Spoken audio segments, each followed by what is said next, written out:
E o economista Paulo Guedes está montando a equipe para tocar a economia no eventual governo de Jair Bolsonaro. A Folha de São Paulo lista alguns nomes, entre eles os conselheiros de Guedes que atuam em bancos, teles e gestoras de investimento. Fazem parte dela Alexandre Betâmio, presidente executivo para a América Latina do Bank of America, João Cox, presidente do Conselho de Administração da TIM, e Sérgio Heraldo de Sales Pinto, da Bozano Investimentos. Se forem confirmados, os nomes devem empolgar o mercado internacional, que deve retomar os investimentos no Brasil. Além disso, diz o jornal, Bolsonaro já teria definido alguns de seus ministros. Segundo a Folha, são eles: o deputado Onyx Lorenzoni para chefe da Casa Civil, esse ele já tinha antecipado na entrevista para o Augusto, né? Foi. Os Travos Xantopoulos, da Associação Brasileira de Educação à Distância para Cultura e Educação, Henrique Prata, presidente do Hospital do Câncer de Barretos para a Saúde, Oswaldo Ferreira, general 4 estrelas da Reserva para os Transportes,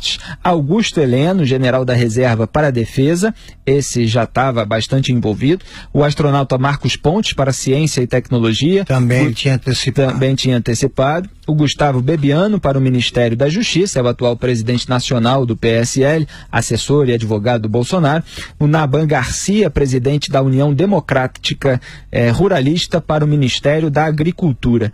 Quer dizer, o Bolsonaro, a campanha dele, né, aí por meio também das indicações do Paulo Guedes, já revelando diversos nomes, e o que é engraçado, Augusto, é que o Haddad não revela nada. Principalmente o eventual ministro da Fazenda, porque fica parecendo cada vez mais que eles posam com uma determinada atitude para chegar lá no governo e fazer outra coisa. Então ele não quer dizer quem é que ele vai botar lá, porque sabe que geraria um desagrado, principalmente no mercado, entre analistas financeiros, porque seria alguém de maior dirigismo estatal, maior intervencionismo, que levaria talvez a economia para os rumos venezuelanos. Olha, eu nunca vi o Zé Maria, também você é mais jovem, mas também nunca viu, o Zé Maria não viu, nem eu vi uma situação dessas. Alguém, no caso Bolsonaro, com possibilidades de assumir a presidência da República sem nenhum compromisso com nenhum partido, nem o partido a que ele pertence, porque ele criou o partido e não ocorreu o contrário. Pois bem, se ele escolher criou, só para deixar claro, porque às vezes a gente usa essas forças de expressão. Fez existir. Ele fez existir politicamente, o partido já estava criado, 9, mas não tinha expressão nenhuma. Deputados, agora é a segunda maior bancada da Câmara. Exatamente, isso aí resulta da votação dele. Agora, eu torço para isso aí, torço para que ele escolha até representantes de outros partidos, não tem problema nenhum, porque não há barganha.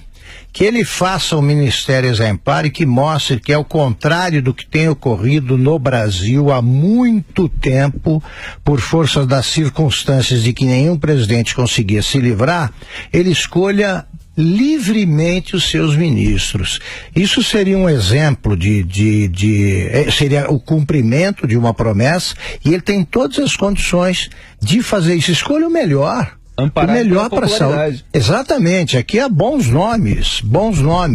E eu acho que deve fazer isso, e também com certas indicações ele vai vencer resistências de pessoas que fazem restrições ao Bolsonaro e vai tranquilizar os que votaram no Bolsonaro, achando que era a única maneira de impedir a volta do PT. Esse tipo de movimento, que é perfeitamente legítimo e saudável, é o que deve ser feito. E divulgar antes a composição do ministério, eu acho muito saudável. Exatamente. E Zé Maria Trindade, quando a gente lê essa lista, e eu li aqui os cargos que ocupam esses potenciais indicados, todos são quadros técnicos relacionados ao cargo para o qual eles estão sendo indicados. Se você faz uma comparação aí com o governo Michel Temer, com a Dilma, é bastante diferente, né? Porque era muita indicação política de toma lá da cá. O único que é mais político aqui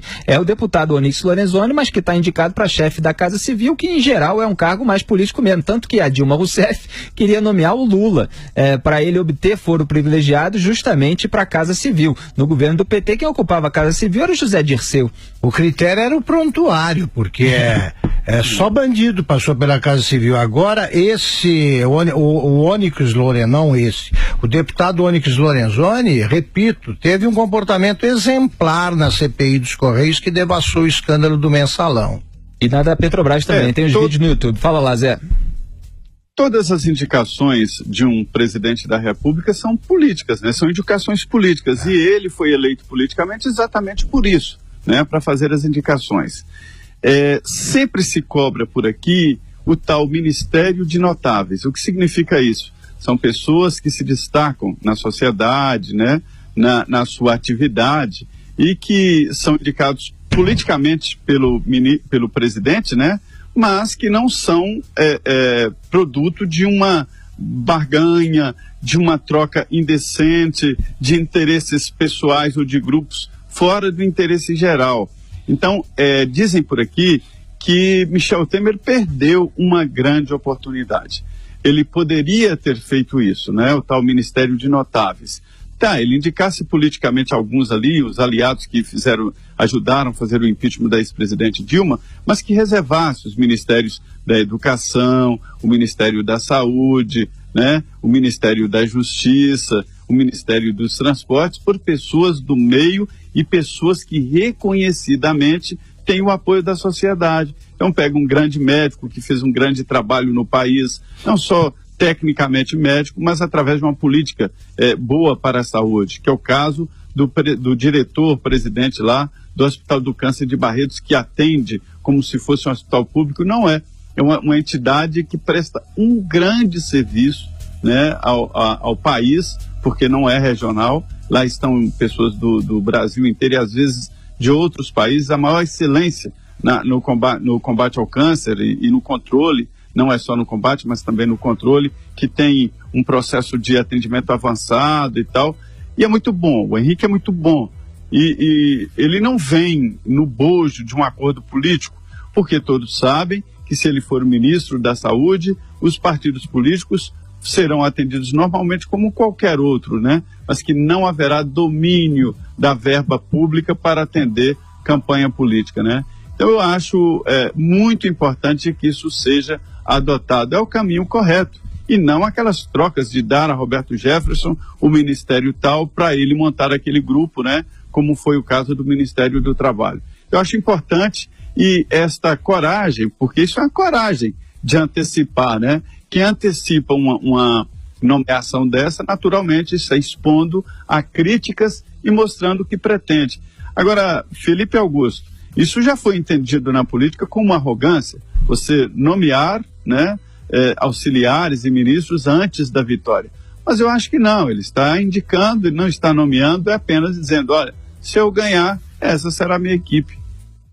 E durante a formação da esplanada de ministérios do governo Michel Temer, eu comentei, vários outros analistas comentaram, que o Temer indicou certos considerados notáveis para a área econômica, para tentar tirar o país da crise, e garantiu ali o núcleo duro do PMDB, Moreira Franco, Eliseu Padilha, toda essa turma, garantiu cargos na esplanada dos ministérios para eles, para garantir o foro privilegiado, porque também estavam sendo alvos de denúncias. Agora, uma das pessoas que o Michel Temer colocou na área econômica, no BNDES, foi a Maria Silvia Bastos. E a Folha hoje disse que a Maria Silvia pode participar do governo do Bolsonaro. Maria Silvia que acabou saindo em decorrência de pressões que vinha sofrendo, justamente porque não estava querendo liberar empréstimos de qualquer maneira, como acontecia nos tempos dos governos petistas. Então, é um bom nome, fez um bom trabalho no BNDES e pode voltar aí. E o Roberto Castelo Branco, da FGV, que denunciou o saque da Petrobras